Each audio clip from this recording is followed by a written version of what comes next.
I was standing at Gate 12 at Chicago O'Hare International Airport boarding pass in my trembling hand when my phone rang with the call that would shatter everything I believed about family loyalty. My father's voice cut through the terminal noise like a knife through my heart as he delivered the most devastating blow of my 28 years on this earth.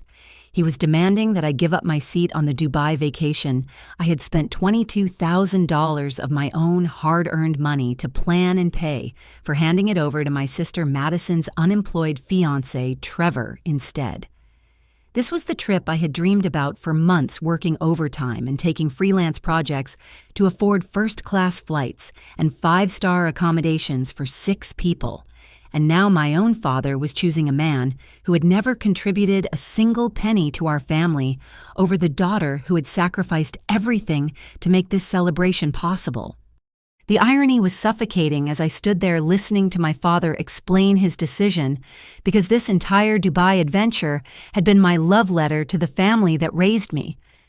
6 months earlier, I had received the promotion to senior marketing manager at Henderson Communications that I had been fighting for since graduating college, and my first instinct was to share this success with the people who had supported me through every struggle and setback in my career journey. I had spent countless evenings researching the perfect destination for my father, Robert's 60th birthday celebration, scrolling through travel websites and reading reviews until my eyes burned from the computer screen glow. Dubai emerged as the ideal choice because it offered luxury experiences that none of us had ever imagined possible, from the iconic Burj Al Arab Hotel with its gold-plated fixtures and helicopter landing pad to private desert safaris under star-filled Arabian skies. Every detail had been meticulously planned and personally arranged by me, from securing Emirates first-class tickets with lie flatbeds and personal minibars to booking connecting suites at the Burj Al Arab that cost more per night than most people spend on rent. I had coordinated visa applications for all 6 travelers, researched the best restaurants in downtown Dubai, and even arranged for a private yacht charter in Dubai Marina, with a professional chef who would prepare fresh seafood while we watched the sunset, paint the Persian Gulf in shades of amber and rose. The guest list had been carefully considered to include everyone who mattered most in our family circle. My parents, Robert and Linda, deserved this luxury after 35 years of marriage, filled with modest vacations to Lake Michigan and weekend trips to Wisconsin Dells. My sister Madison, 25 and struggling to establish herself as an artist in Chicago's competitive gallery scene, needed this escape from her cramped studio apartment and the constant stress of trying to make rent through her pottery sales. Her fiancé Trevor would join us because, despite my reservations about his contributions to their relationship, Madison insisted that he was part of her future and therefore part of our family. My boyfriend Jake had earned his spot on this trip through 2 years of unwavering support during my most challenging professional period, including the months when I questioned whether I was smart enough or tough enough to succeed in marketing. He had celebrated every small victory and encouraged me through every setback, never once making me feel guilty for the long hours and weekend work that my career demanded. I had worked overtime shifts at Henderson Communications for 4 months straight, taking on additional clients and managing campaigns that normally would have been distributed among 3 different account managers. I supplemented my salary with freelance social media consulting for local restaurants and boutique shops, often working until midnight to create content calendars and advertising strategies that would fund this dream vacation. Every penny had been saved with religious dedication, from packing lunch every day instead of buying food near my downtown Chicago office, to canceling my Netflix subscription and gym membership to redirect those monthly expenses toward the Dubai Fund.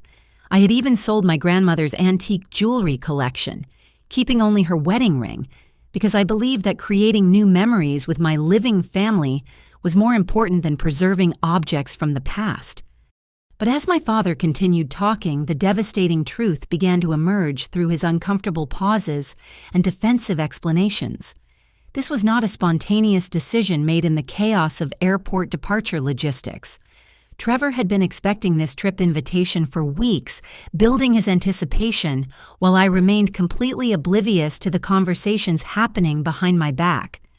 My father revealed that he had been having private discussions with Trevor about possibilities for including him in family adventures, conversations that had apparently evolved into promises without my knowledge or consent. Trevor had been told that successful families like ours always found ways to accommodate everyone who mattered, and that there might be flexibility in our travel arrangements if he expressed enough interest in joining the celebration. The shock of this betrayal left me speechless as I realized that while I had been working myself to exhaustion to create the perfect family celebration, my father had been undermining my generosity by making commitments with my money that he had no authority to make. The trip that I had envisioned as a gift of gratitude had become a weapon used to manipulate my emotions and exploit my dedication to family harmony. Standing in that airport terminal, clutching my phone while passengers streamed past me toward their gates, I finally understood the complex web of manipulation that had been building around Trevor's relationship with my sister Madison. What I had dismissed as typical new relationship awkwardness was actually a calculated campaign to establish financial dependency and emotional control over our entire family structure. Madison had met Trevor 8 months earlier at a coffee shop near the Art Institute of Chicago, where she was taking evening classes in ceramic sculpture, while working part-time at a framing shop to pay for her materials and studio space. Trevor had approached her with what seemed like genuine interest in her artwork, asking thoughtful questions about her creative process and expressing admiration for the dedication required to pursue art as a career in such an expensive city. Their relationship had progressed with surprising speed, moving from casual coffee dates to Trevor spending every night at Madison's small apartment in Logan Square within just 3 weeks of their first meeting. By the 2-month mark, Trevor had officially moved in bringing nothing but 2 suitcases of clothes and a laptop computer that he claimed contained his business files and entrepreneurial projects. Trevor described himself as a freelance entrepreneur who specialized in identifying emerging market opportunities and developing innovative business strategies for forward-thinking investors. He spoke confidently about pending deals and upcoming opportunities, always just weeks away from major breakthroughs that would establish his financial independence and allow him to contribute properly to his relationship with Madison. However, as months passed without any evidence of actual income or professional success, Trevor's explanations became increasingly elaborate and his requests for temporary support more frequent.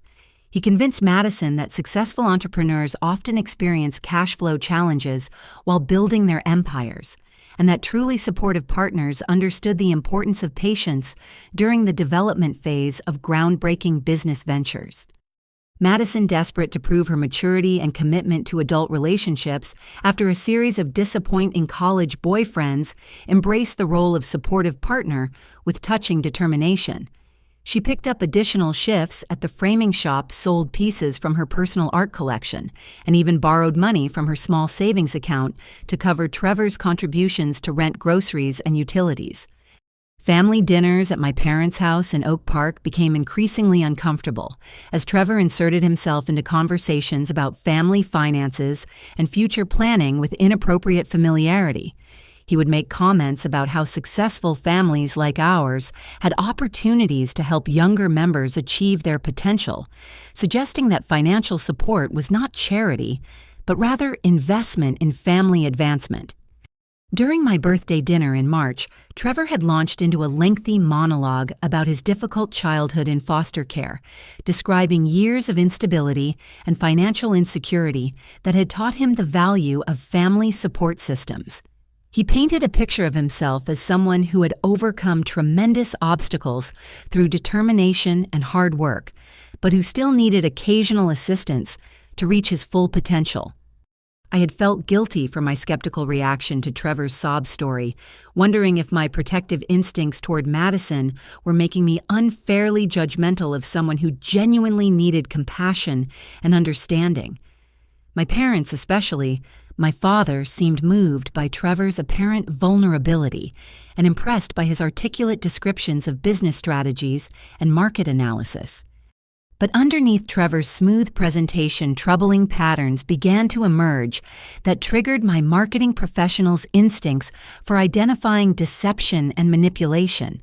He never provided specific details about his business ventures, deflecting direct questions with vague references to confidentiality agreements and investor sensitivities. His knowledge of market trends seemed superficial, more like information gathered from online articles than genuine expertise developed through real experience. Most concerning was Trevor's systematic collection of information about our family's financial situation and personal dynamics.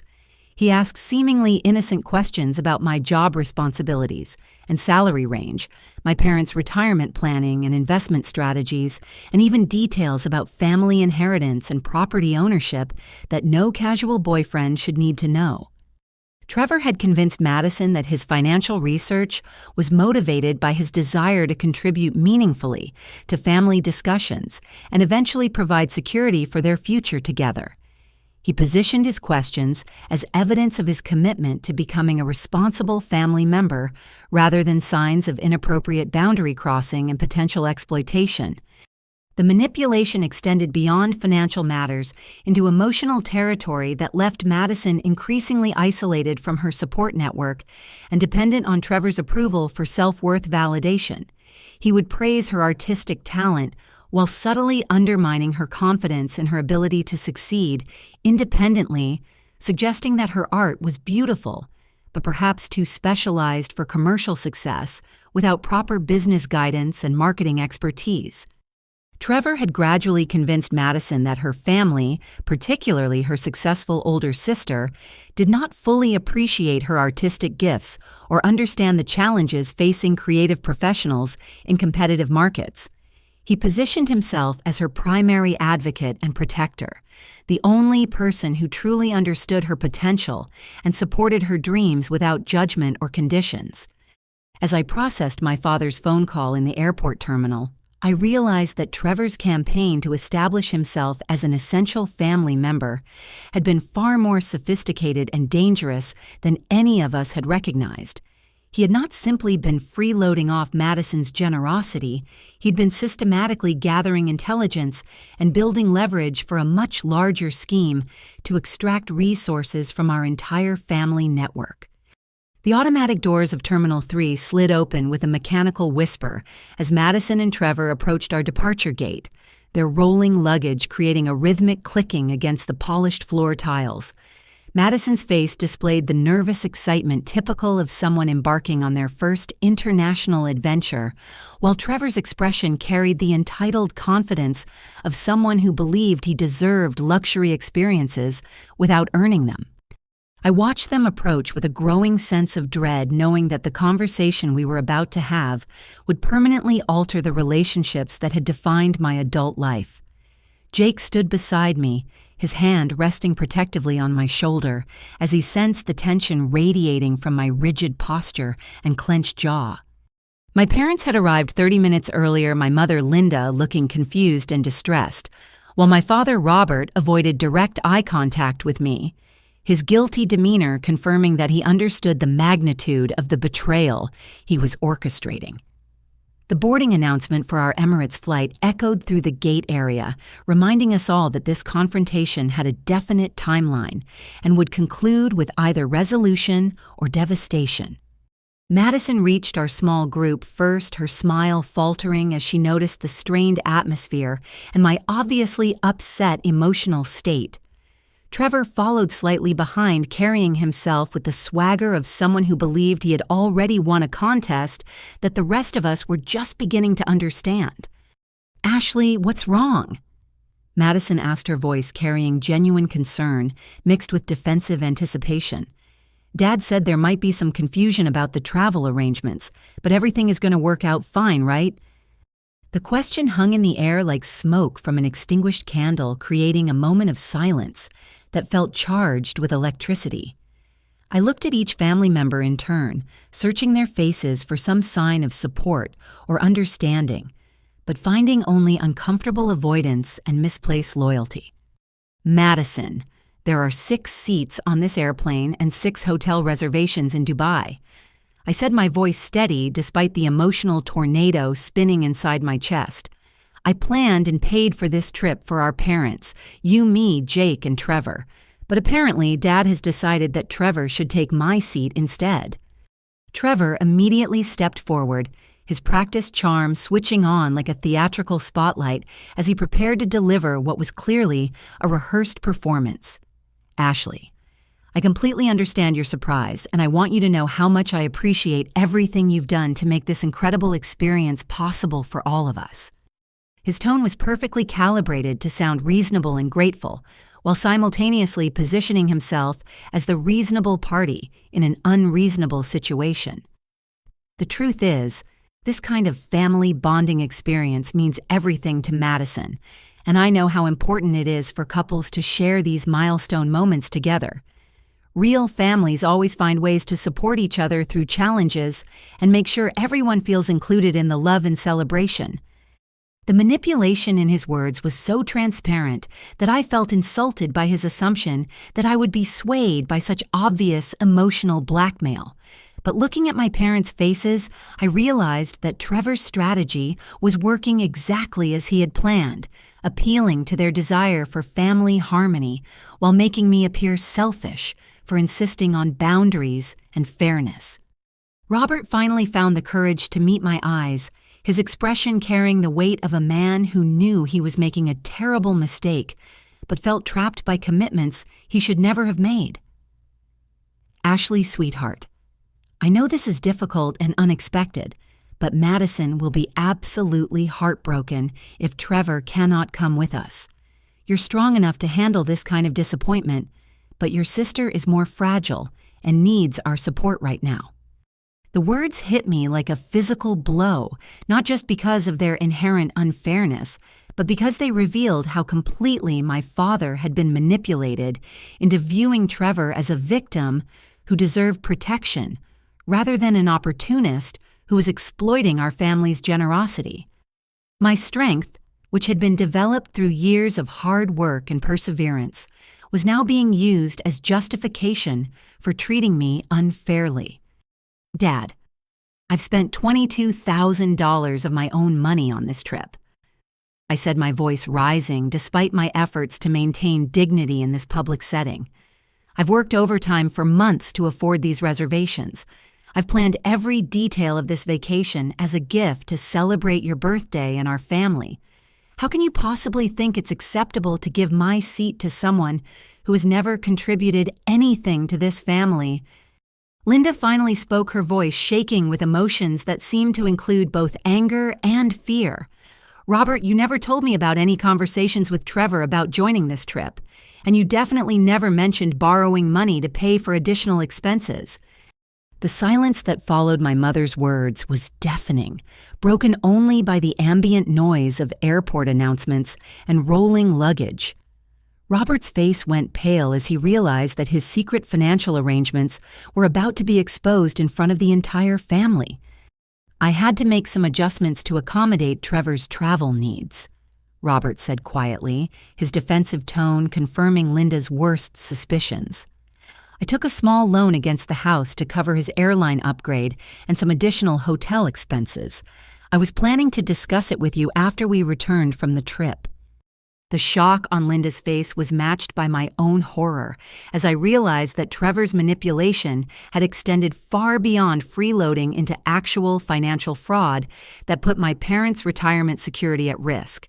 A $10,000 loan against their home equity to fund a stranger's luxury vacation was not just inappropriate, it was potentially catastrophic for their financial stability.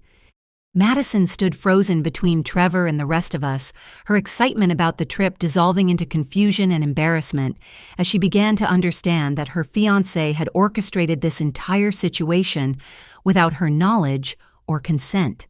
The fairy tale vacation she had been anticipating was revealing itself as the product of manipulation and deception. Trevor, sensing that the conversation was shifting away from his control, attempted to regain the initiative with another burst of practiced sincerity. "I never asked anyone to go into debt for my sake," he said, his voice carrying just the right note of wounded innocence. "If this is causing financial stress for the family, I'm perfectly willing to step aside and find another way to support Madison during this important celebration." But his offer rang hollow because we all knew that stepping aside at this point would mean forfeiting the luxury accommodations and experiences that had motivated his manipulation from the beginning. The damage to my relationship with my father and the family's financial situation had already been done, and Trevor's false generosity could not repair the trust that had been shattered. As the final boarding announcement echoed through the terminal, I realized that this moment would define not just our family dynamics going forward, but also my own understanding of self-respect and the boundaries I was willing to maintain even when they cost me everything I had worked to achieve. The decision to walk away from the departure gate required every ounce of dignity I had spent 28 years developing. But as I turned my back on the family vacation I had sacrificed so much to create, I knew that preserving my self-respect was more important than enabling their betrayal. Jake walked beside me through the terminal corridors, his protective presence providing the only comfort available in this moment of complete emotional devastation. We had made it halfway to the parking garage when my phone buzzed with a text message from Madison that made my blood run cold. "Ashley, you need to know that Trevor has been acting strange since we got to the gate. He's making phone calls and saying things that don't make sense. I'm scared about what's happening." Jake and I exchanged worried glances as we realized that Trevor's successful manipulation of the airport situation might be just the beginning of whatever scheme he had been developing. We decided to return to the terminal to observe from a distance, positioning ourselves near the gate area where we could monitor the situation without being directly involved in the family drama. What we witnessed over the next 20 minutes confirmed our worst suspicions about Trevor's true intentions and the sophistication of his manipulation tactics. He was pacing near the boarding area with his phone pressed against his ear, his voice carrying just enough for us to catch fragments of a conversation that revealed the calculated nature of his entire relationship with Madison. "The plan is working perfectly," Trevor said to whoever was on the other end of his call. "I've got them exactly where I need them, and the family is completely bought into the story. The older daughter tried to cause problems, but she's out of the picture now, and I have full access to their travel arrangements and personal information." Jake immediately began recording the conversation on his phone while I listened in growing horror as Trevor continued describing his strategy for exploiting my family's trust and generosity. He mentioned having insurance in case anyone tried to interfere with his plans, referring to documentation that would guarantee his continued access to family resources even if his relationship with Madison encountered difficulties. "I've been collecting information for months," Trevor explained to his phone contact. "Credit card numbers, social security digits, employment details, investment account information, everything I need to establish ongoing revenue streams. This Dubai trip is just the beginning of a much larger operation." The revelation that Trevor had been systematically gathering financial intelligence about my entire family transformed this situation from relationship drama into serious criminal activity that required immediate action to protect everyone involved. Jake and I realized that we had stumbled onto evidence of fraud that extended far beyond freeloading and manipulation into actual identity theft and financial crime. Trevor's next comments revealed the true scope of his scheme and the danger he represented to families beyond just ours. "I've been working this family for 8 months now, and I've got enough material to keep extracting money for years. The sisters' generosity with this trip has given me access to all their banking information and travel documents. Plus, I've got recordings of private family conversations that I can use as leverage if anyone tries to cut off the money flow." As Trevor continued his phone conversation, Madison approached him with growing suspicion about his behavior and the nature of his private discussions. We watched from our concealed position as she demanded to see his phone, leading to an argument that attracted attention from other passengers and airport security personnel.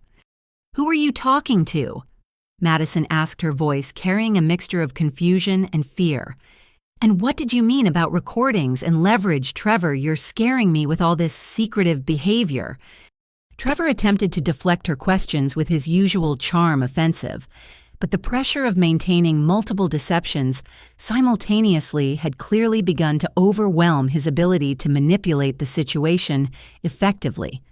His explanations became increasingly contradictory and defensive as Madison's suspicions grew stronger. "I was just talking to a business contact about some upcoming opportunities," Trevor said, his practiced sincerity beginning to crack under scrutiny. "You know how important it is for entrepreneurs to maintain professional relationships and explore new revenue possibilities." But Madison was no longer satisfied with vague explanations and smooth deflections. She grabbed his phone and began scrolling through his recent calls and text messages, discovering a trail of communications that revealed the extent of his deception and planning. Her face went pale as she read messages referring to target families and extraction schedules that clearly had nothing to do with legitimate business activities. "Trevor, there are recordings on your phone," Madison said, her voice shaking with disbelief. "Recordings of conversations with my family, including private discussions about personal and financial matters. Why do you have these? What are you planning to do with them?" The recordings Madison discovered included conversations from family dinners, holiday gatherings, and private moments that Trevor had secretly captured using his phone's recording capabilities.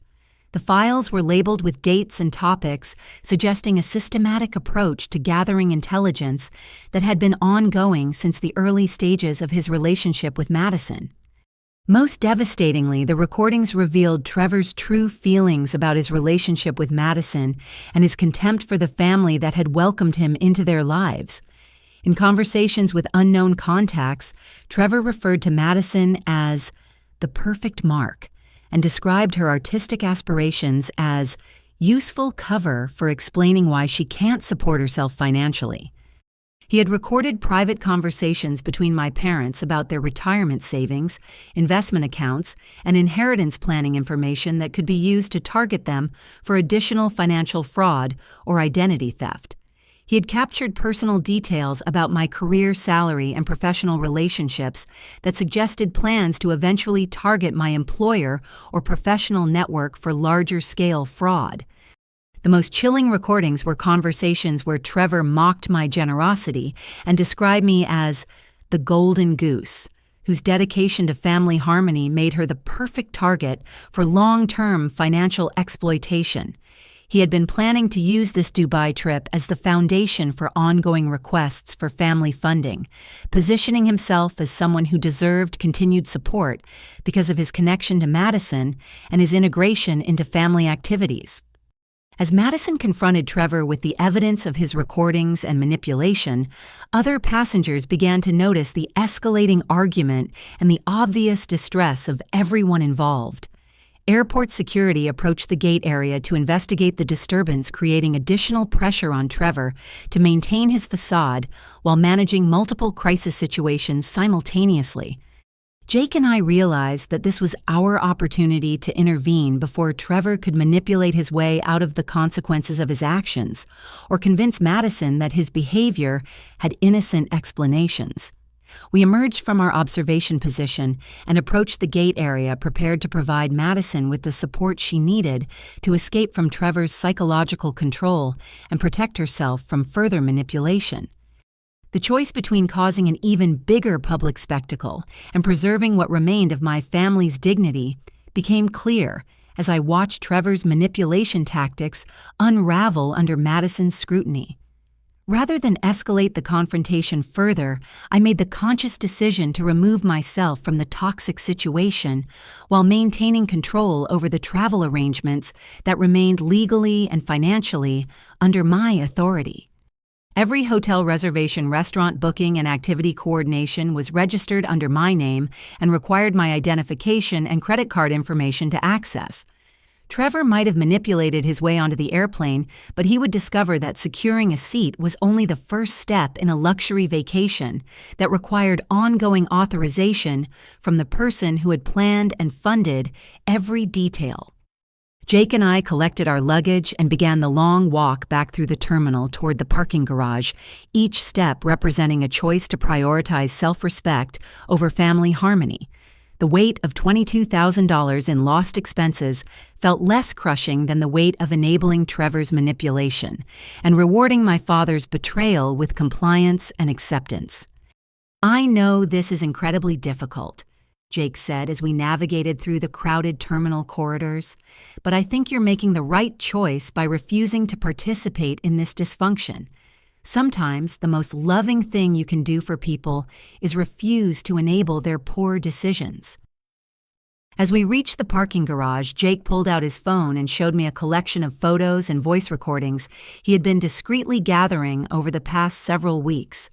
His background in corporate security had taught him to recognize patterns of behavior that suggested potential fraud or manipulation, and Trevor's actions had triggered enough red flags to warrant documentation. "I've been watching Trevor's behavior at family gatherings," Jake explained, scrolling through time-stamped evidence on his phone screen. "I photographed him going through your purse during Easter dinner while you were helping your mother in the kitchen. I recorded him making phone calls about upcoming opportunities with wealthy connections when he thought everyone was distracted by television." The evidence Jake had collected painted a picture of systematic intelligence gathering that had been occurring for months without any family member recognizing the threat. Photos showed Trevor photographing family documents that had been left on kitchen counters, including bank statements, insurance papers, and tax documents that contained sensitive financial information. Voice recordings captured Trevor making calls where he discussed establishing trust with target families and maximizing extraction potential through relationship-based manipulation. His conversations revealed a level of planning and coordination that suggested professional-level fraud experience rather than opportunistic freeloading. I suspected Trevor was planning something bigger than just taking advantage of Madison's generosity. Jake continued as we drove out of the airport parking structure. "These patterns match techniques used in romance scams and family exploitation schemes that target middle-class families with accessible assets and trusting personalities." The drive home through Chicago's evening traffic gave us time to process the magnitude of what had just occurred and begin planning our response to Trevor's criminal activities. Jake's security background provided valuable insight into the legal steps needed to protect my family from further exploitation and ensure that Trevor faced consequences for his fraudulent behavior. "We need to contact the FBI's Financial Crimes Division." Jake said, his professional experience evident in his systematic approach to the situation. "Romance scams that cross state lines and involve identity theft fall under federal jurisdiction, especially when there's evidence of coordinated criminal activity." As we reached my apartment in Lincoln Park, the reality of the evening's events began to settle into my consciousness with the weight of a collapsed building. The family vacation I had dreamed about for months was proceeding without me, funded by my money and planned with my effort, while I sat in my living room trying to piece together the fragments of relationships that had been shattered by manipulation and misplaced loyalty.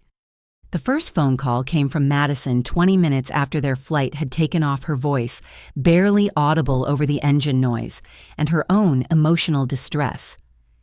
"Ashley, I found more recordings on Trevor's phone. He's been secretly recording conversations with all of us for months. I don't know what to do or who to trust anymore." The pain in Madison's voice confirmed that she was finally beginning to understand the extent of Trevor's deception and manipulation, but her realization had come too late to prevent the disaster that was now unfolding 30,000 feet above the Atlantic Ocean. She was trapped on an international flight with a criminal who'd been systematically exploiting her trust and gathering intelligence to defraud our entire family. Madison listened to me very carefully. I said, switching into crisis management mode despite my own emotional turmoil. "Do not let Trevor out of your sight. Do not give him access to any family documents or personal information, and do not sign anything or authorize any changes to our hotel reservations or activity bookings. Jake was already on his laptop researching international fraud reporting procedures and contacting law enforcement agencies that could coordinate with Dubai authorities to ensure Trevor's criminal activities were properly documented and investigated. The evidence we had gathered would be crucial for building a case that could prevent Trevor from targeting other families with similar schemes. The irony was not lost on me that my decision to walk away from the family vacation had actually positioned me to protect my family more effectively than if I had complied with my father's manipulation and enabled Trevor's continued access to our resources and information. Sometimes refusing to participate in dysfunction creates the space needed for truth to emerge and justice to prevail. The morning after my family's departure brought a strange mixture of relief and determination as Jake and I began the systematic investigation that would ultimately save my family from financial devastation and help protect countless other families from Trevor's criminal enterprise. Jake's background in corporate security provided the expertise needed to properly document and report the evidence we had collected, while my marketing skills proved valuable for organizing information and identifying patterns in Trevor's behavior. Our first step was to secure my father's financial accounts and protect his credit rating from the damage that Trevor's fraudulent activities could inflict. With the power of attorney documents I had obtained months earlier for vacation planning purposes, I was able to access Robert's credit reports and banking information to assess the full scope of the potential damage. What we discovered exceeded our worst fears about Trevor's criminal sophistication and long-term planning.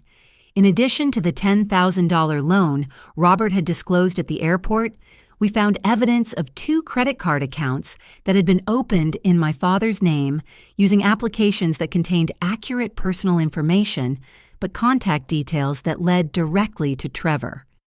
The fraudulent applications had been submitted over the past 3 months using a combination of information Trevor had gathered during family dinners and documents he had photographed during his visits to my parents' house.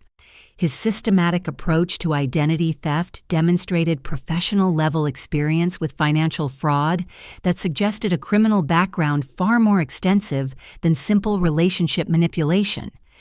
Jake's investigation revealed that Trevor's true identity was actually Thomas Vernon Richards, a 31-year-old career criminal with arrests in Ohio, Colorado, and Pennsylvania for charges ranging from credit card fraud to elder abuse.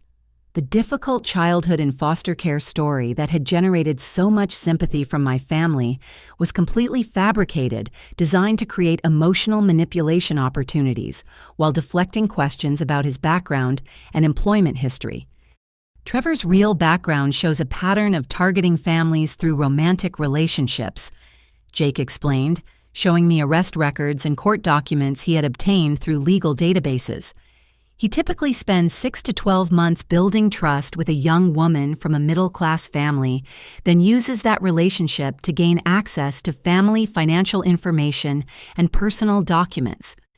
The most disturbing discovery was evidence that Trevor had been researching my employment at Henderson Communications and gathering information about my professional responsibilities and client relationships. Documents on his laptop suggested plans to eventually approach my employer with fraudulent business proposals or attempt to manipulate my professional contacts for financial gain. He's been building profiles on all of your family members. Jake continued scrolling through files that contained detailed financial information, personal schedules, and social relationships. This level of planning suggests he was preparing for a long-term fraud operation that could have cost your family hundreds of thousands of dollars over several years. While we worked to secure my family's financial information and document Trevor's criminal activities, disturbing reports began arriving from Dubai that confirmed our fears about his behavior during the luxury vacation I had funded. The Burj Al Arab Hotel management called me directly when Trevor attempted to authorize additional charges and room upgrades using forged family authorization documents. Mr. Richards presented documents claiming to have authorization from the account holder to approve additional services. The hotel manager explained during our international phone call. However, the signatures and formatting appeared suspicious, so we contacted you directly to verify the authenticity of these requests. The forged documents Trevor had presented to the hotel included fake letters of authorization, bearing my forged signature, and fictitious family power of attorney agreements that would have given him complete control over all vacation expenses and accommodations. His attempt to manipulate the hotel's luxury services revealed the audacious scope of his criminal ambitions and his willingness to commit fraud on an international scale. Hotel security had become involved when Trevor became aggressive and threatening towards staff members who questioned his authorization documents, creating the kind of public disturbance that attracts attention from local law enforcement agencies. The incident report documented Trevor's hostile behavior and provided additional evidence of his criminal mindset when his manipulation tactics failed to achieve desired results. Meanwhile, Madison's phone calls from Dubai painted a picture of escalating chaos as Trevor's true personality emerged under the stress of his failed fraud attempts and the family's growing awareness of his deception. Without the protection of familiar surroundings and established manipulation routines, Trevor was struggling to maintain the charming facade that had enabled his access to our family's trust and resources. He's been screaming at hotel staff and embarrassing our entire family, Madison reported during one of her tearful phone calls. Dad and Mom are horrified by his behavior, and I'm starting to understand that everything about our relationship has been a lie designed to take advantage of my family's generosity. The reports from Dubai confirmed that Trevor's manipulation had been entirely dependent on maintaining control over information and circumstances skills that proved ineffective when confronted with professional security procedures and international fraud prevention protocols. His criminal enterprise was unraveling precisely because he had overestimated his ability to manipulate luxury service providers and underestimated the sophistication of international fraud detection systems. Jake and I realized that Trevor's arrest was inevitable, given the evidence we had gathered and the international nature of his fraudulent activities. Our focus shifted to ensuring that all of his victims, including families from his previous scams, would have the information needed to pursue justice and recover their stolen assets. We need to coordinate with the FBI's white-collar crime division. Jake advised organizing the evidence files we had compiled.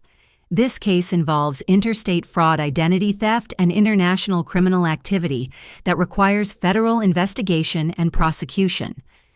The investigation we had begun as a desperate attempt to protect my family was evolving into a comprehensive effort to dismantle a criminal operation that had been targeting American families for years.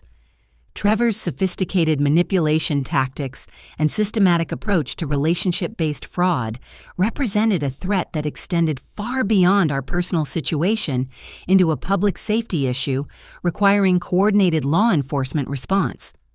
The international phone calls from Dubai began arriving at increasingly frequent intervals as Trevor's criminal behavior escalated beyond mere financial fraud into public disturbances that attracted the attention of hotel security, local police, and international fraud investigators. Each conversation with hotel management or family members revealed new layers of Trevor's deception and provided additional evidence for the criminal case building against him. The Burj Al Arab's head of security contacted me directly when Trevor's attempts to manipulate hotel services evolved from forged authorization documents to actual theft of guest property from other hotel rooms.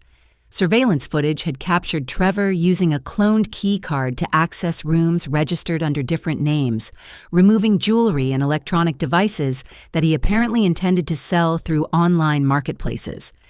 Mr. Richards has been systematically targeting high-value guest rooms during cleaning periods when housekeeping staff are distracted. The security director explained during our video conference call. We have documented evidence of theft, fraud, and aggressive behavior toward our staff members that violates both hotel policies and UAE federal laws regarding guest conduct and criminal activity.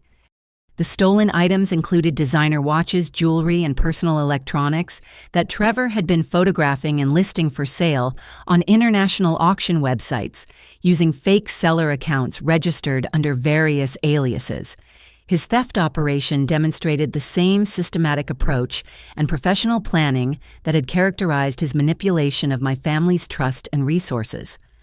Hotel management had initially attempted to handle Trevor's behavior through internal disciplinary procedures, hoping to avoid negative publicity and maintain the luxury atmosphere that attracted their international clientele. However, Trevor's escalating aggression and increasingly bold criminal activities had made police involvement inevitable.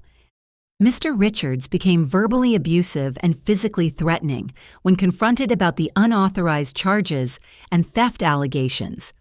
The security director continued. Our staff members felt unsafe, and several guests complained about his disruptive behavior in public areas of the hotel. The situation had deteriorated further when Trevor attempted to use my father's credit card information to book an expensive yacht charter in Dubai Marina without authorization from either Robert or the credit card company. The yacht charter company's fraud prevention systems had triggered alerts that resulted in immediate contact with Dubai police and international banking security departments. Madison's phone calls from their hotel suite painted an even more disturbing picture of Trevor's psychological breakdown as his criminal schemes began collapsing under scrutiny from law enforcement agencies and hospitality industry security professionals. Without the familiar environment of American middle-class family dynamics that he had learned to manipulate, Trevor was revealing the violent and unstable personality that had been hidden beneath his charming facade. He's been screaming at everyone and blaming our family for ruining his opportunities. Madison sobbed during one particularly distressing phone call. He says we never appreciated his potential and that we deliberately sabotaged his chances for success by questioning his background and intentions. Trevor's paranoid rants revealed his genuine belief that he was entitled to exploit other people's generosity and that any resistance to his manipulation represented unfair persecution of his legitimate right to access family resources. His complete lack of empathy or accountability demonstrated the sociopathic personality traits that had enabled him to systematically manipulate multiple families without experiencing guilt or remorse. Robert and Linda were experiencing their own emotional crisis as they witnessed Trevor's true personality and began to understand the magnitude of the financial and legal dangers they had invited into their lives. The man they had defended as a victim of circumstance was revealing himself as a predatory criminal who had specifically targeted their family for exploitation. Dad keeps apologizing and saying he never imagined Trevor was capable of this kind of behavior, Madison reported. Mom is terrified about the financial damage he might have already done to their retirement accounts and credit rating. The yacht charter incident had resulted in the freezing of multiple family credit cards and bank accounts as financial institutions implemented emergency fraud protection procedures. The security measures, while necessary for protecting against further theft, created immediate cash flow problems for my family members who were stranded in Dubai with limited access to their own money. Hotel management had moved my family to a different suite and provided additional security measures to protect them from Trevor's increasingly erratic and threatening behavior.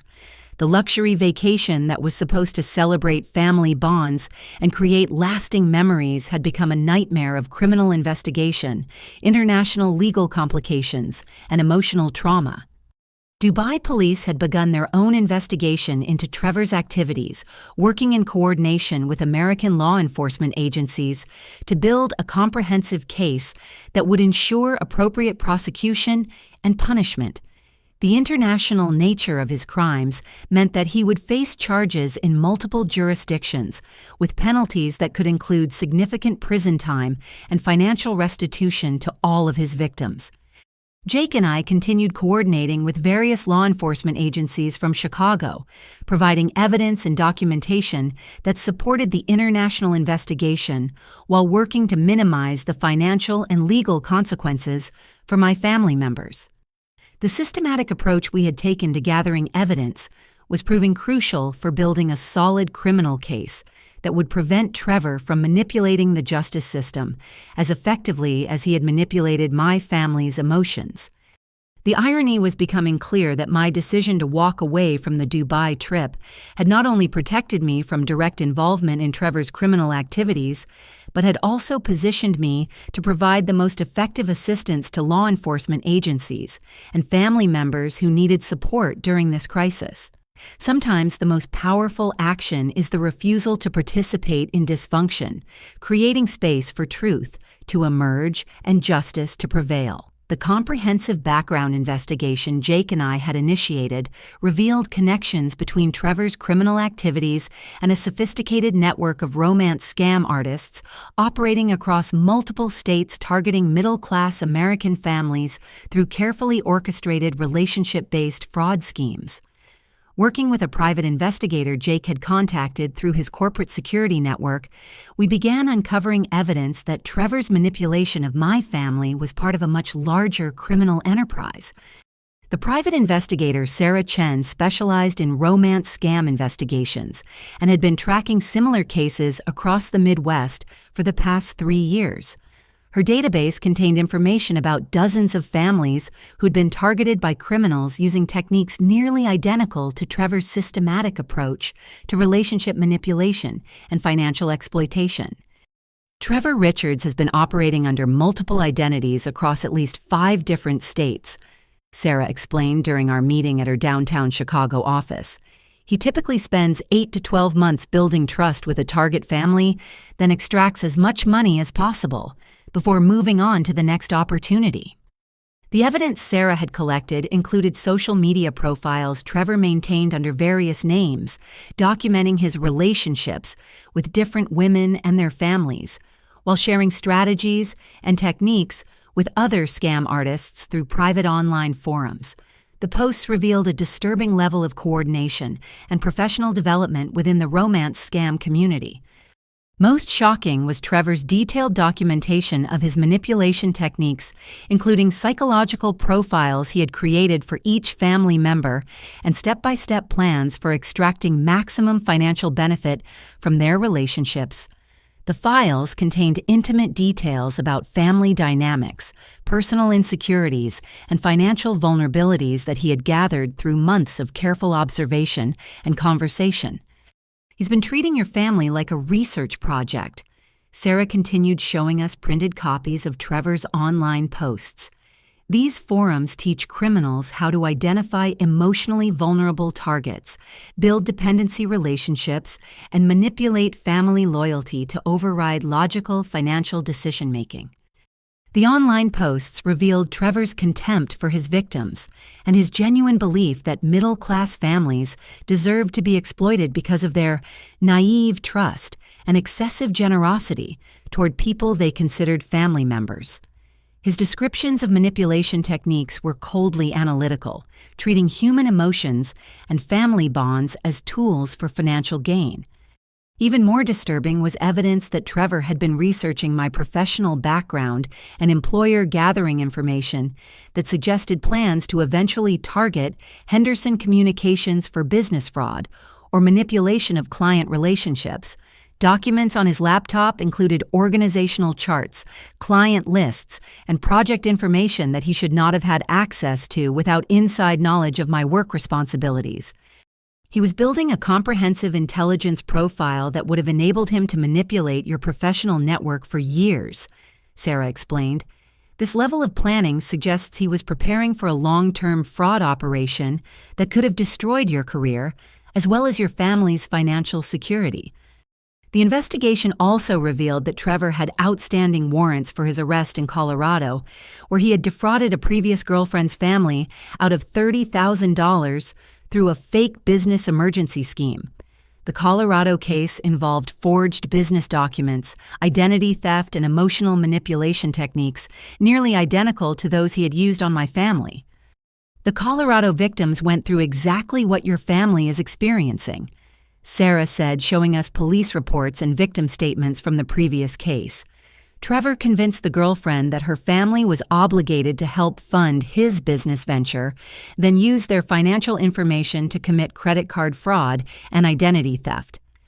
The Colorado investigation had been stalled because Trevor had disappeared before arrest warrants could be served, leaving behind a trail of financial damage and emotional trauma that had taken the victim family months to resolve. The evidence we were providing would enable law enforcement agencies to connect multiple cases and build a comprehensive prosecution that would prevent Trevor from continuing his criminal activities.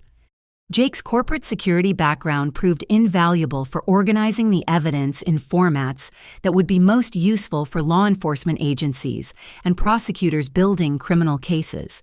His experience with fraud investigation had taught him to document financial crimes in ways that would withstand legal scrutiny and provide clear evidence of criminal intent and systematic planning. We need to ensure that every piece of evidence is properly authenticated and documented according to legal standards. Jake advised organizing files and timestamps for each piece of documentation. The defense attorneys will try to challenge the admissibility of evidence, so we need to be absolutely thorough in our documentation procedures.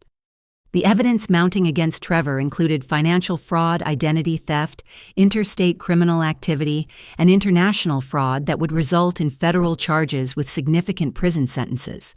The systematic nature of his crimes and the multiple victim families involved would likely result in prosecution under organized crime statutes that carried enhanced penalties. Sarah's investigation had also identified other potential victims who had not yet realized they had been targeted by Trevor's criminal network, including families in Wisconsin, Indiana, and Michigan, where similar romance scams had been reported but not yet connected to Trevor's activities. Our evidence would enable law enforcement to contact these families and provide them with information needed to protect themselves from ongoing fraud. The FBI's White-Collar Crime Division has been looking for exactly this kind of comprehensive evidence to build a case against this fraud network, Sarah explained. Your documentation and Jake's security expertise have provided the missing pieces needed to connect multiple cases and identify the full scope of their criminal enterprise. The realization that our investigation was helping to protect other families from the trauma and financial devastation we had experienced provided some measure of meaning to the betrayal and emotional pain my family had endured. Trevor's manipulation had caused tremendous damage, but exposing his criminal activities would prevent him from destroying other families' trust and financial security. The emergency phone call from Linda came at 3 o'clock in the morning, Chicago time, her voice shaking with a combination of fear, anger, and devastating recognition that the man they had welcomed into their family was a dangerous criminal who had been systematically planning to destroy their financial security and emotional well-being. "Ashley, you have to help us." Linda sobbed into the international connection. "We found Trevor in our hotel room going through our personal belongings in the middle of the night. He was photographing our passports, credit cards, and insurance documents with his phone camera." The discovery had occurred when Linda woke up to use the bathroom and noticed light coming from the sitting area of their luxury suite. Instead of finding Trevor unable to sleep, she had discovered him methodically photographing every document in Robert's wallet and her purse, including Social Security cards, driver's licenses, and banking information that could be used for identity theft and financial fraud. When I confronted him, he became aggressive and threatening. Linda continued, her voice filled with terror at the memory. "He said that successful families like ours should be grateful for his protection and that he deserved compensation for keeping our family secrets safe from people who might want to hurt us." The confrontation had escalated when Robert woke up and found Trevor attempting to intimidate Linda into giving him additional personal information and banking passwords. Trevor's mask of charming manipulation had completely fallen away, revealing the violent criminal personality that had been hidden beneath months of carefully constructed deception. Hotel security had responded immediately when Linda activated the emergency alert system, finding Trevor in possession of photographed financial documents and a collection of jewelry that had been reported stolen from other guest rooms throughout the hotel. The evidence of systematic theft and fraud had triggered immediate involvement from Dubai police and international crime investigators. The police found a whole operation on his laptop computer. Robert reported during a follow-up call.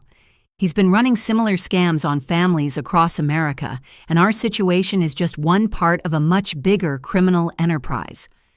Dubai police had discovered that Trevor's laptop contained detailed profiles of dozens of American families, complete with financial information, personal schedules, and psychological manipulation strategies tailored to each target family's specific vulnerabilities and relationship dynamics.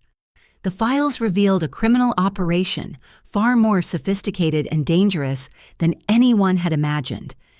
Most devastating for Madison was the discovery that Trevor had been selling her artwork online under his own name, while simultaneously using her artistic talent as a cover story for romance scams targeting other families. He had stolen pieces from her studio apartment and created fake artist profiles that he used to establish credibility with potential victims. He's been using my paintings to trick other families into trusting him, Madison cried during one of her calls from Dubai. I found listings on auction websites where he's selling my work and claiming to be the artist. Everything about our relationship has been a lie designed to steal from me and my family. The artwork theft represented a particularly cruel form of exploitation, because Trevor had not only stolen Madison's physical creations, but had also appropriated her artistic identity to facilitate fraud against other families. The emotional impact of this betrayal was devastating for Madison, who had genuinely believed that Trevor supported and admired her creative talents. Dubai police had also uncovered evidence that Trevor had been researching other wealthy hotel guests and planning additional theft operations that would have expanded his criminal activities beyond targeting my family into broader hospitality industry fraud. His systematic approach to gathering intelligence and identifying opportunities demonstrated professional-level criminal planning. The detective said Trevor has been planning this for months. Robert reported, his voice heavy with guilt and self-recrimination. They found detailed schedules of our family activities, maps of our neighborhood, and even information about our neighbors and friends that he was planning to use for future schemes. The international investigation was revealing connections between Trevor's activities and criminal networks operating across Europe and Asia, suggesting that his romance scam operation was part of a global fraud enterprise, targeting affluent families through sophisticated relationship manipulation techniques. Hotel management had moved my family to a secure floor with additional security measures, while Dubai police completed their investigation and prepared for Trevor's arrest and extradition proceedings. The luxury vacation that was supposed to create lasting family memories had become a criminal investigation that would be remembered for very different reasons.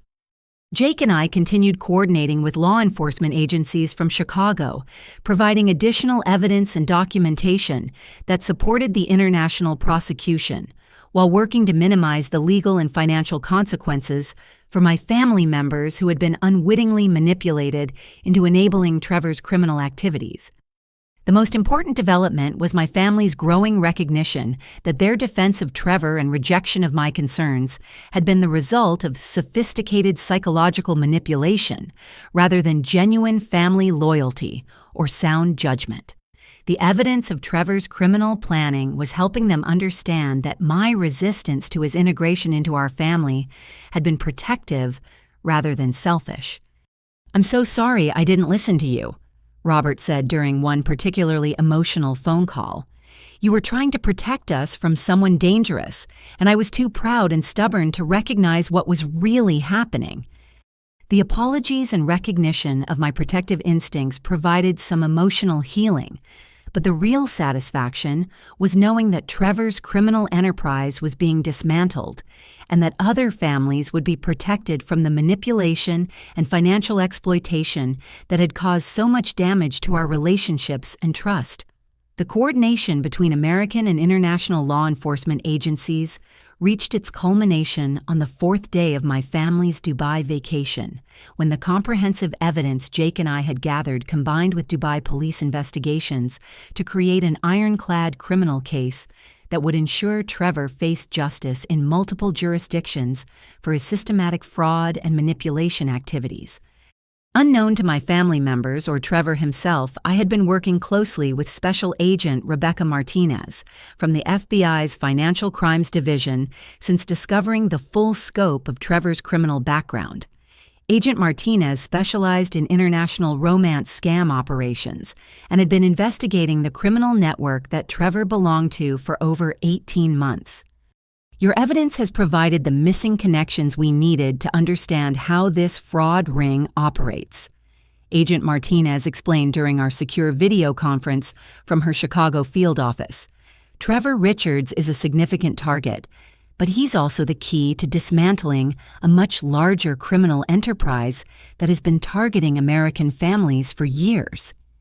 The FBI had been coordinating with Interpol and Dubai's Economic Security Department to monitor Trevor's activities throughout the vacation, allowing him enough freedom to commit additional crimes that would strengthen the criminal case while ensuring that my family remained safe from physical harm or further financial exploitation. We've been documenting everything Trevor has done since arriving in Dubai. Agent Martinez continued. The hotel theft fraud attempts and intimidation tactics have all been recorded and will be used as evidence in federal court proceedings. The moment Trevor made his extortion threats against my family, demanding money to disappear quietly and threatening to expose family secrets he triggered a coordinated response that had been planned and rehearsed by law enforcement agencies in both countries. Dubai police officers, accompanied by FBI liaisons and hotel security personnel, arrived at the Burj Al Arab with arrest warrants, extradition papers, and seizure orders for all of Trevor's electronic devices and personal property. The arrest was conducted with precision timing that prevented Trevor from destroying evidence or manipulating the situation through his practiced charm and intimidation techniques. Trevor Richards, you are under arrest for international fraud, identity theft, interstate criminal activity, and violation of Dubai financial crime statutes, the lead Dubai detective announced as Trevor was taken into custody in the hotel lobby, creating a scene that attracted attention from luxury guests and international media outlets. The electronic evidence seized from Trevor's laptop and phone confirmed the full scope of his criminal enterprise, including detailed profiles of over 40 American families he had targeted or planned to target through romance scam operations. The files contain step-by-step manipulation strategies, financial intelligence, and coordination plans with other scam artists operating across multiple continents. The evidence on Trevor's devices has connected him to romance scam operations in 12 different states and 3 foreign countries. Agent Martinez reported during our follow-up briefing. Your family's case has become the cornerstone for prosecuting an entire criminal network that has stolen millions of dollars from American families. The international cooperation aspect of the investigation had enabled law enforcement agencies to track financial transfers, communication networks, and coordination systems that revealed the true sophistication of modern romance scam operations. Trevor's arrest would lead to additional arrests and prosecutions that would protect countless families from similar exploitation. Most satisfying was the revelation that Trevor's own arrogance and systematic documentation of his criminal activities had provided law enforcement with comprehensive evidence that would make conviction inevitable and enable maximum sentences under both American and international law. Criminals like Trevor often believe they're too smart to get caught, Agent Martinez observed. His detailed records of manipulation techniques and victim profiles will be used to educate law enforcement agencies and help other families recognize similar threats before they become victims. The arrest had been coordinated to occur in Dubai rather than allowing Trevor to return to American soil, ensuring that he would face additional charges under international law that carried enhanced penalties for crimes committed against foreign tourists and guests of UAE hospitality establishments. Jake's corporate security expertise had proven invaluable for organizing evidence in formats that met international legal standards and could be used effectively by prosecutors in multiple jurisdictions. His systematic approach to documentation had created a paper trail that clearly demonstrated Trevor's criminal intent and sophisticated planning. The quality of evidence you and Jake compiled exceeded professional law enforcement standards. Agent Martinez commended during our debriefing session. Your investigation provided crucial intelligence that will prevent this criminal network from targeting other families and will ensure that all of Trevor's victims receive justice and financial restitution. The coordination with Dubai authorities had also enabled the recovery of stolen property from other hotel guests and the identification of additional criminal activities that Trevor had been planning during the vacation. His systematic theft operation had been more extensive than initially discovered, involving multiple hotels and tourist locations throughout Dubai. International media coverage of Trevor's arrest and the broader criminal network investigation had attracted attention from law enforcement agencies in other countries where similar romance scam operations had been reported but not yet prosecuted. The evidence we provided was enabling international cooperation efforts that would protect families worldwide. Your decision to walk away from the family vacation and investigate Trevor's background independently created the opportunity for this successful prosecution, Agent Martinez concluded. Sometimes the most powerful action is refusing to participate in manipulation, creating space for truth to emerge and justice to be served. The arrest marked the beginning of a complex legal process that would involve testimony, evidence presentation, and coordination between multiple legal systems. But the comprehensive nature of the evidence ensured that Trevor would face significant prison time and would be required to provide financial restitution to all of his victims. The emotional aftermath of Trevor's arrest created space for genuine healing and reconciliation within our family relationships, as the shocking evidence of his criminal sophistication helped everyone understand that his manipulation had been professional-level psychological warfare rather than simple relationship dynamics that should have been easier to recognize and resist. Robert's transformation was the most profound, as the man who had chosen Trevor over his own daughter just days earlier now understood that his decision had been the result of calculated manipulation designed specifically to exploit his desire for family harmony and his protective instincts toward Madison's happiness and emotional well-being. I've been thinking about every conversation I had with Trevor. Robert said during our first family video call after the arrest. He knew exactly what to say to make me feel like supporting him was the right thing to do for our family. I was so focused on avoiding conflict that I couldn't see how he was using my own values against me. The FBI investigation had revealed that Trevor's manipulation techniques included extensive research into family psychology and relationship dynamics, allowing him to tailor his approach to each family member's specific personality traits and emotional vulnerabilities. His success at manipulating Robert was not a failure of judgment, but rather evidence of sophisticated criminal skills. Linda's anger toward Trevor was matched by her gratitude toward me for refusing to enable his manipulation and maintaining boundaries that had ultimately protected the family from even greater financial and emotional damage. Her initial confusion about the airport confrontation had transformed into recognition that my difficult behavior had been protective rather than selfish. You were the only one strong enough to see through Trevor's lies and refuse to participate in his manipulation, Linda acknowledged during one of our international phone calls. While we were being fooled by his charm, you were gathering evidence and working with law enforcement to protect all of us. The most heartbreaking revelation came from Madison's discovery of additional evidence on Trevor's devices showing that he had been secretly photographing her personal belongings, family photos, and private documents to use in identity theft schemes, targeting not only our family, but also her friends and professional contacts from the art community. He was planning to use my address book and social media contacts to find other families to target. Madison revealed, her voice shaking with the magnitude of betrayal she was processing. Everyone I care about was potentially at risk because I brought this predator into our lives.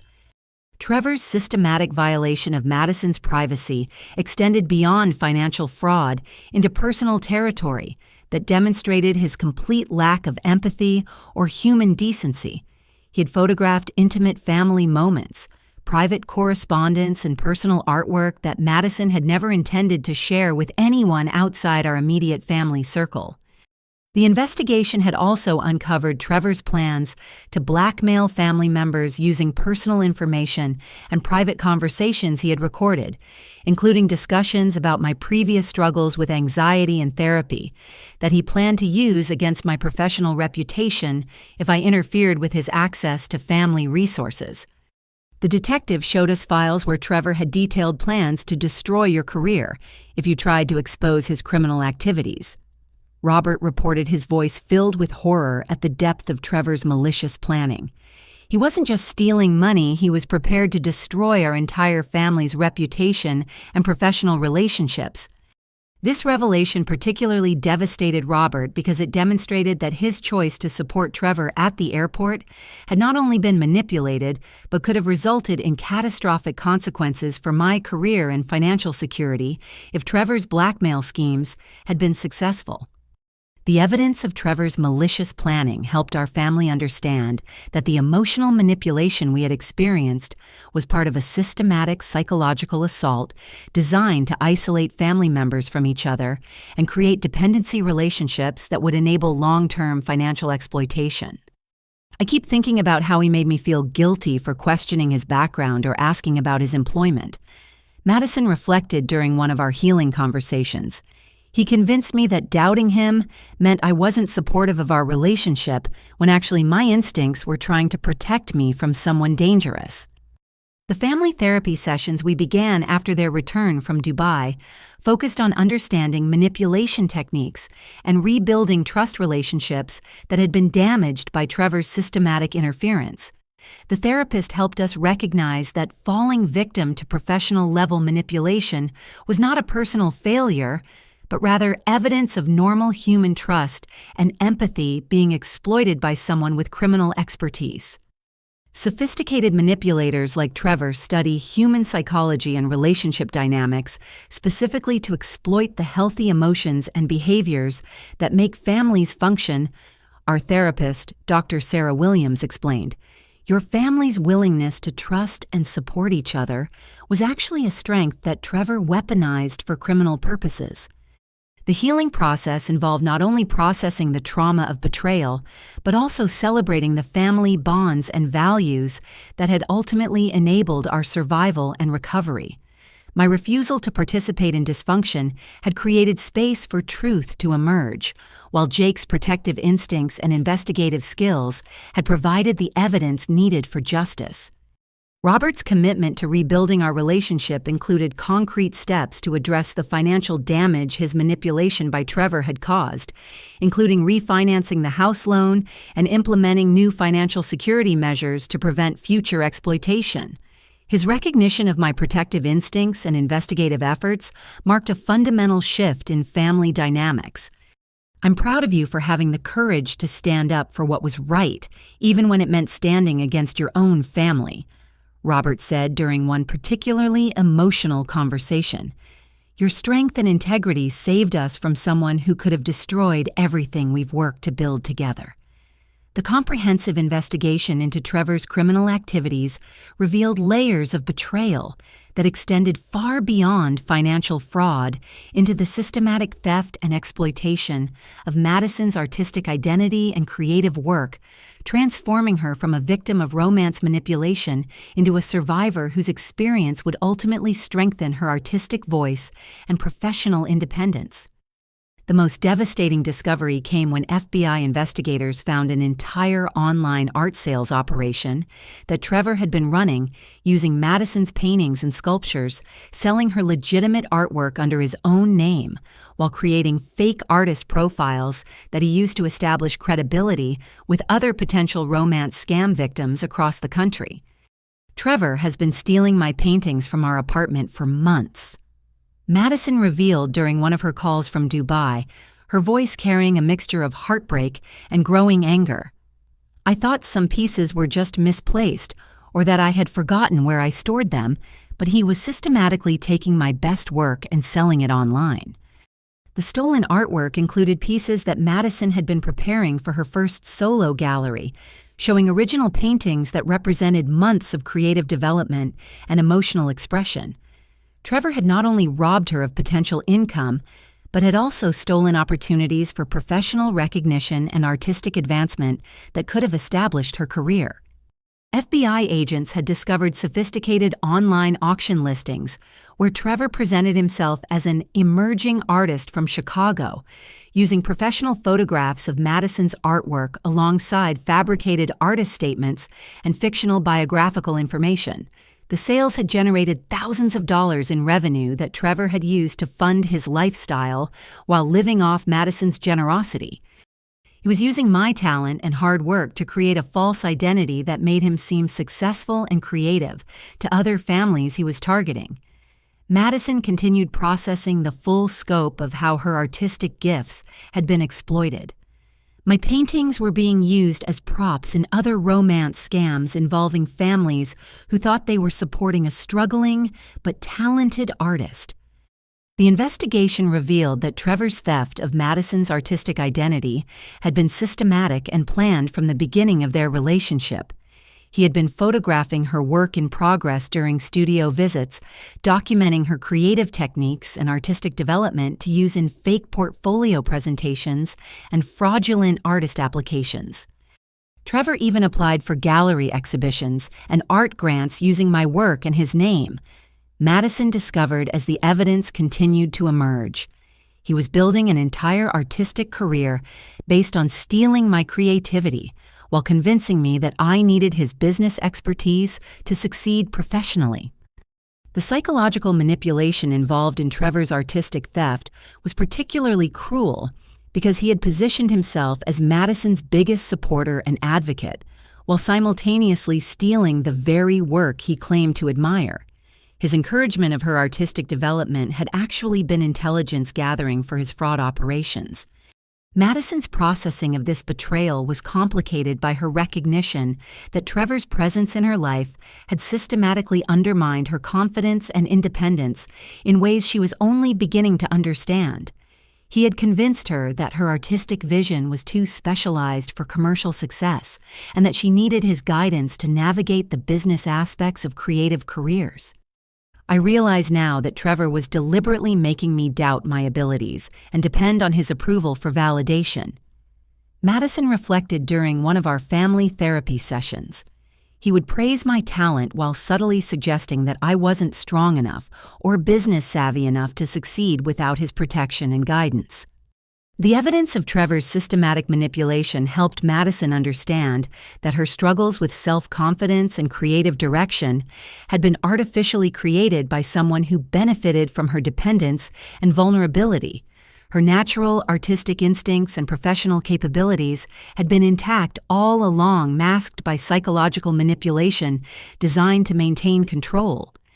The recovery of her stolen artwork through the FBI investigation provided Madison with an unexpected opportunity to see her work through objective eyes as law enforcement agents and gallery professionals involved in the case praised the quality and originality of pieces she had begun to doubt under Trevor's influence. The FBI art crime specialist said my paintings showed remarkable technical skill and emotional depth. Madison reported her voice carrying surprise at receiving unbiased professional validation. She said Trevor was specifically targeting me because my work was good enough to fool gallery professionals and art collectors. The realization that Trevor had chosen her as a victim precisely because of her artistic talent rather than despite it provided Madison with a foundation for rebuilding her creative confidence and professional ambitions. His theft was actually evidence of her abilities rather than confirmation of her inadequacies. Madison's transformation accelerated as she began channeling her experience with manipulation and betrayal into powerful new artistic work that explored themes of psychological abuse, identity theft, and survival. The trauma that Trevor had inflicted became raw material for creative expression that resonated with gallery visitors and art critics. I'm creating a series called Stolen Identity that uses my experience with Trevor to explore how manipulative relationships can steal not just money and possessions, but also creativity and self-worth. Madison explained as she began planning her recovery and artistic renaissance. The gallery showing that would eventually emerge from Madison's healing process would establish her as an important voice in contemporary art, dealing with psychological trauma and recovery, transforming her victimization into a platform for helping other people recognize and escape similar manipulation. Her relationship with our family was also transforming as she learned to value independence and critical thinking over the false harmony that had made her vulnerable to Trevor's manipulation. The sister who had once defended her abuser was becoming an advocate for other victims and a source of strength for family members processing their own healing. I understand now that real love means protecting people from those who would harm them, even when that protection feels uncomfortable or creates conflict, Madison said during one of our reconciliation conversations. Ashley was trying to save me from someone dangerous, and I should have trusted her instincts instead of defending someone who was exploiting my emotions.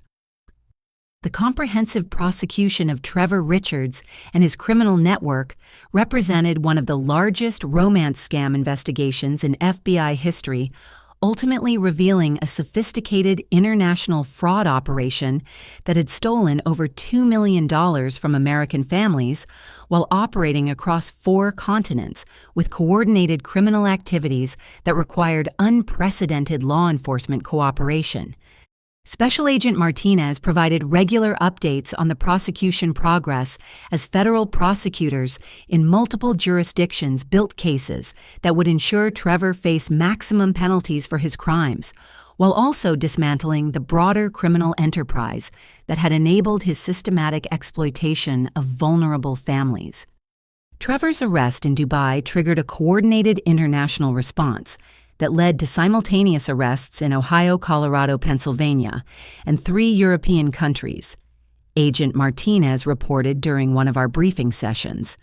The evidence you and Jake compiled was crucial for connecting these cases and demonstrating the scope of the criminal conspiracy. The federal charges against Trevor included wire fraud, identity theft, interstate criminal activity, money laundering, and violations of federal laws governing international financial crimes. The systematic nature of his activities and the multiple victim families involved qualified his prosecution under organized crime statutes that carried enhanced penalties and mandatory minimum sentences. Trevor's trial in federal court became a showcase for the sophisticated techniques used by modern romance scam artists and the devastating impact these crimes have on American families. My testimony via secure video conference from Chicago was considered crucial evidence because it demonstrated how Trevor's manipulation had escalated from relationship fraud into comprehensive family exploitation. Your decision to document Trevor's behavior and refuse to enable his manipulation provided the evidence needed to prove criminal intent and systematic planning, the federal prosecutor explained during my testimony preparation. Without your investigation, Trevor might have been able to claim that his actions were relationship disputes rather than criminal fraud. The evidence presented during trial included recordings of Trevor's phone conversations about target families and extraction techniques, financial documents showing systematic identity theft and credit fraud, and testimony from victims across multiple states who had experienced nearly identical manipulation and exploitation. Madison's testimony about the theft of her artistic identity and the systematic undermining of her confidence provided powerful evidence of Trevor's psychological manipulation techniques and their devastating impact on victims' personal and professional development. Her courage in testifying helped establish patterns of behavior that strengthened the prosecution's case. Madison's testimony demonstrated that Trevor's crimes extended beyond financial fraud into identity theft and psychological abuse that caused lasting damage to victims' careers and personal relationships, Agent Martinez observed. Her recovery and artistic success after escaping his manipulation provided hope for other victims. The international cooperation aspects of the prosecution enabled law enforcement agencies to trace financial transfers, communication networks, and coordination systems that revealed connections between Trevor's activities and criminal enterprises operating in Europe, Asia, and South America. His conviction would contribute to ongoing investigations targeting global romance scam operations. Trevor's sentencing hearing provided an opportunity for victim impact statements that helped the court understand the comprehensive damage caused by romance scam operations beyond simple financial theft. Families from across the country testified about the emotional trauma, relationship damage, and ongoing trust issues that resulted from professional-level manipulation. Romance scam victims often experience shame and self-blame that prevents them from reporting crimes or seeking support. The Victim Services Coordinator explained during the sentencing phase, "Your family's willingness to pursue prosecution and share your experience has encouraged other victims to come forward and seek justice." The final sentence imposed on Trevor included 12 years in federal prison restitution payments to all identified victims and lifetime registration as a financial crimes offender that would prevent him from accessing certain financial services and employment opportunities after his release. The severity of the sentence reflected the court's recognition of romance scam crimes as serious threats to family security and social trust. This sentence sends a clear message that romance scam crimes will be prosecuted to the full extent of federal law. The presiding judge stated during the sentencing hearing, "These criminals target the fundamental human needs for love and family connection, causing damage that extends far beyond financial loss." The asset forfeiture proceedings enabled the recovery of stolen money and property that was distributed among Trevor's victims, including families who had been unaware they were targets until the FBI investigation revealed the scope of his criminal activities. The financial recovery process provided some measure of justice for families whose savings and security had been compromised. Media coverage of Trevor's prosecution and the broader romance scam investigation attracted national attention to the growing threat these crimes represent for American families, leading to increased funding for law enforcement training and victim support services. Our family's experience became part of educational programs designed to help other families recognize manipulation techniques. Your family's courage in pursuing this investigation has contributed to protecting countless other families from similar victimization. Agent Martinez concluded as the legal proceedings reached their conclusion. The evidence you gathered and the prosecution you supported have made communities across America safer from these sophisticated criminal operations. The completion of Trevor's prosecution marked the end of a legal process that had begun with my decision to walk away from family manipulation and investigate suspicious behavior, demonstrating that individual courage and systematic evidence gathering can provide powerful tools for seeking justice and protecting communities from criminal exploitation. 6 months after Trevor's conviction and sentencing, our family had not only recovered from the financial and emotional damage he had inflicted, but had emerged stronger and more united than we had been before his manipulation drove temporary wedges between us. The healing process had revealed the fundamental strength of our relationships and created opportunities for growth that none of us could have anticipated during the darkest moments of betrayal and legal proceedings. My decision to channel the experience into positive action resulted in the creation of Family Shield, a nonprofit organization dedicated to educating American families about romance scam techniques and providing resources for victims of relationship-based financial fraud. The organization combined my marketing expertise with insights gained from our painful experience to create educational programs that could help other families recognize manipulation before it caused devastating damage. Family Shield has already helped over 300 families identify potential romance scams and protect themselves from financial exploitation. I reported during our 6-month family celebration dinner at the same Oak Park restaurant, where Trevor had first begun gathering intelligence about our family dynamics and financial situation. The nonprofit's educational seminars attracted audiences from church groups, community organizations, and family service agencies across the Chicago metropolitan area, providing practical information about manipulation techniques while offering emotional support for families processing their own experiences with relationship-based fraud. My professional reputation at Henderson Communications had actually been enhanced rather than damaged by the experience, as my colleagues and clients recognized the courage and investigative skills I had demonstrated while protecting my family from criminal exploitation.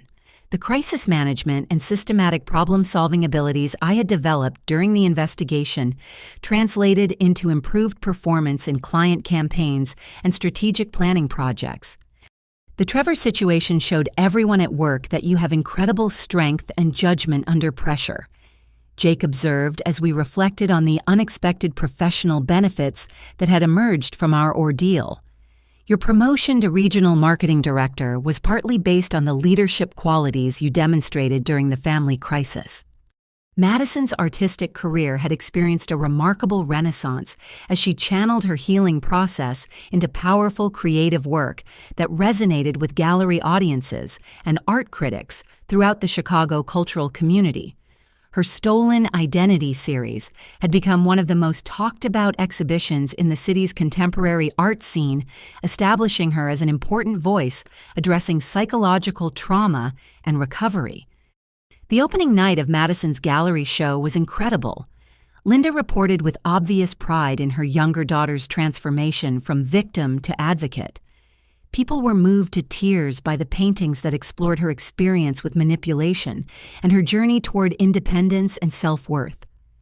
The financial recovery from Trevor's criminal activities had been more successful than anticipated, as the asset forfeiture proceedings and restitution requirements had enabled the return of most stolen money, while providing additional compensation for the emotional trauma and professional damage his manipulation had caused. Robert and Linda had used their portion of the recovered funds to establish college scholarships for students studying art therapy and victim advocacy, transforming their experience with manipulation into educational opportunities that would benefit future professionals working with trauma survivors and families affected by financial crimes. Creating scholarships in Madison's name felt like the right way to honor her survival and artistic growth. Robert explained during one of our family planning sessions, her experience with Trevor is helping train professionals who will protect other families from similar exploitation. The family therapy sessions that had begun during our healing process had evolved into ongoing monthly meetings that strengthened our communication skills and helped us maintain the healthier relationship dynamics we had developed after recognizing how manipulation had temporarily damaged our trust and understanding. Dr. Williams continued working with our family on a reduced schedule, helping us process ongoing challenges and celebrate milestones in our recovery, while providing tools for recognizing and resisting future manipulation attempts that might target any of our relationships or professional activities. Your family's commitment to healing and growth has been remarkable to witness. Dr. Williams observed during one of our progress evaluation sessions, the trauma you experienced has actually strengthened your relationships and created deeper understanding of healthy family dynamics. Jake's role throughout the crisis had demonstrated the qualities that made him the perfect partner for building a future together, and our relationship had deepened through shared challenges and mutual support during the most difficult period either of us had ever experienced. Going through this crisis together showed me that we can handle anything life throws at us, Jake said as we began discussing engagement plans and future goals. Your courage and integrity during the family emergency made me more committed than ever to building our life together. The community recognition for Family Shield's educational work had attracted attention from national victim advocacy organizations and federal agencies interested in expanding romance scam prevention programs to other regions where similar crimes were targeting vulnerable families. The Department of Justice has asked Family Shield to develop training materials for law enforcement agencies in other states, I announced during our celebration dinner. Our experience with Trevor is becoming part of a national effort to protect American families from romance scam operations.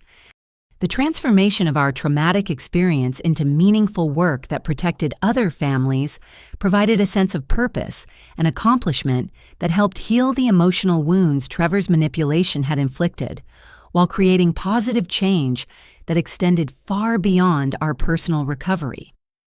Exactly 1 year after the airport confrontation that had shattered my understanding of family loyalty, while ultimately saving us all from financial and emotional devastation, Jake and I stood on the observation deck of the Burj Khalifa in Dubai, watching the sun set over the Persian Gulf as we celebrated our engagement in the city, where Trevor's criminal enterprise had finally collapsed under the weight of his own arrogance and manipulation. The Burj Al Arab Hotel management had insisted on hosting our engagement celebration free of charge as their way of honoring the courage and dignity I had demonstrated during the previous year's crisis and expressing their admiration for the positive outcome that had resulted from our family's nightmare experience. Ms. Johnson, your family's story has become legendary among our security and management staff, the hotel general manager explained during our welcome reception. Your decision to walk away from manipulation while maintaining grace under pressure demonstrated the kind of character we hope to see in all our distinguished guests. Madison had arrived 2 days earlier with her new boyfriend David, a fellow artist she had met at a gallery opening where her Stolen Identity series was being exhibited. David's respectful appreciation for Madison's independence and creative talent provided a striking contrast to Trevor's exploitative manipulation and systematic undermining of her confidence. David actually encourages my artistic development and never asks intrusive questions about family finances or tries to insert himself into private family discussions. Madison observed during one of our sisterly conversations, "Having a healthy relationship has helped me understand just how abnormal and dangerous Trevor's behavior really was." Robert and Linda had undergone their own transformation during the year of healing and growth that followed Trevor's conviction, learning to recognize manipulation techniques while developing stronger boundaries around family financial decisions and relationships with potential partners their daughters might bring into the family circle. We've learned that real family loyalty means protecting each other from people who would exploit our love and generosity, Linda reflected during our family dinner at the hotel's signature restaurant. Supporting someone blindly is not the same as loving them appropriately. The family financial security had been fully restored through the combination of recovered assets, insurance settlements, and improved money management practices that included professional oversight and protection against future fraud attempts. The credit monitoring and identity protection services we had implemented provided ongoing security for all family members. Jake's presentation of the engagement ring occurred as the Dubai skyline transformed into a glittering panorama of lights reflecting off the calm waters of the Arabian Gulf, creating the romantic moment we had both dreamed of during the difficult months of investigation, prosecution, and healing that had tested our relationship and strengthened our commitment to building a future together. "Ashley, your courage during the family crisis showed me the kind of woman I want to spend my life with," Jake said, as he knelt on the observation deck surrounded by other tourists who had gathered to witness our engagement moment. "You protected everyone you loved, even when it cost you everything you had worked to achieve." The engagement celebration extended through a week of activities that fulfilled my original vision for the perfect family vacation, including private desert safaris, yacht charters in Dubai Marina, and dining experiences at the world's most exclusive restaurants. The luxury vacation that Trevor's manipulation had nearly destroyed became the foundation for celebrating genuine family bonds and future happiness. Our family discussions during the week covered the profound life lessons we had learned through surviving Trevor's manipulation and working together to achieve justice and healing. The experience had taught us that true family loyalty requires protecting each other from harmful people and situations, even when that protection creates temporary conflict or disappointment. I learned that generosity should never come at the cost of self-respect or enabling destructive behavior. I shared during one of our evening conversations on the hotel's private beach. Sometimes the most loving thing you can do for family is refuse to participate in their poor decisions, creating space for them to recognize dangerous situations.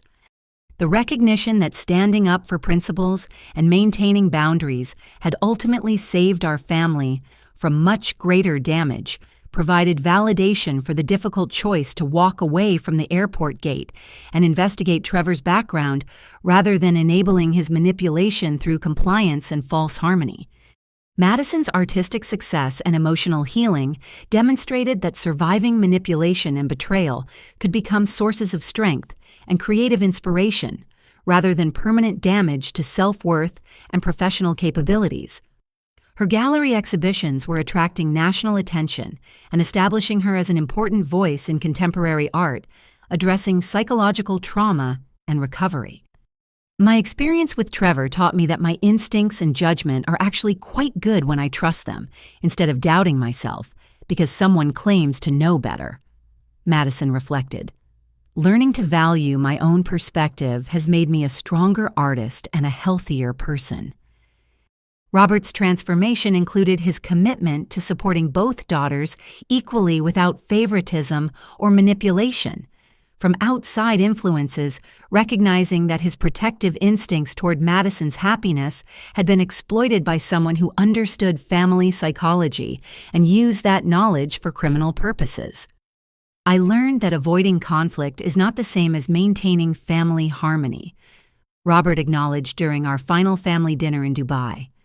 Sometimes creating temporary discomfort is necessary to prevent much greater damage to the people you love. The Family Shield nonprofit organization had grown beyond my original vision to become a nationally recognized resource for romance scam education and victim support, providing services that helped hundreds of families recognize manipulation, while offering practical assistance for those recovering from financial and emotional exploitation. The media attention attracted by Trevor's prosecution and our family's advocacy work had led to speaking opportunities, consulting contracts, and partnership agreements that established Family Shield as a sustainable organization, capable of expanding its protective services to communities across America. As our engagement celebration concluded with a sunset cruise through Dubai Marina, I realized that the $22,000 I had lost to Trevor's manipulation was actually a small price to pay for the life lessons, family healing, and meaningful work that had emerged from our traumatic experience. The luxury vacation that had begun as a gesture of gratitude toward family members who had supported my career development had evolved into a celebration of survival justice and genuine love that prioritized protection over enabling and truth over false harmony. True love requires courage to protect people from those who would harm them, even when that protection feels uncomfortable or creates temporary conflict. I concluded as Jake and I watched the Dubai skyline disappear into the distance. Sometimes the greatest gift you can give your family is refusing to enable their mistakes, because real love means wanting what is genuinely best for people, rather than what feels easiest in the moment. The engagement ring sparkling on my finger represented not just commitment to building a future with Jake, but also recognition that we had both learned to value relationships based on mutual respect, shared values, and genuine care, rather than manipulation, dependency, or artificial harmony that prioritizes appearance over authentic connection. Our story had transformed from a tale of betrayal and financial exploitation into a celebration of courage, justice, and the power of families to heal and grow stronger when they choose truth and protection over enabling and false peace. The lessons we learned would guide our decisions for years to come, ensuring that we would never again be vulnerable to the kind of manipulation that had temporarily divided us, but ultimately made us stronger. Have you ever experienced a situation where someone tried to manipulate your family relationships or take advantage of your generosity? How did you handle it, and what did you learn about setting boundaries with people who don't have your best interests at heart? I hope sharing my story helps you recognize the warning signs of manipulation and gives you courage to protect your family from people who would exploit your love and trust. If this story resonated with you, please like this video, subscribe to my channel for more real-life stories about overcoming challenges and protecting the people you love, and share this with anyone who might benefit from understanding how modern romance scams target families. Thank you for listening to my story and supporting my mission to help families recognize and resist manipulation. Remember that standing up for what is right sometimes requires difficult choices, but protecting the people you love is always worth the temporary discomfort of setting boundaries and refusing to enable harmful behavior. Stay strong, trust your instincts, and never let anyone convince you that questioning their behavior means you are not supportive or loving. Real family loyalty means protecting each other from those who would cause harm, even when that protection requires courage and creates conflict.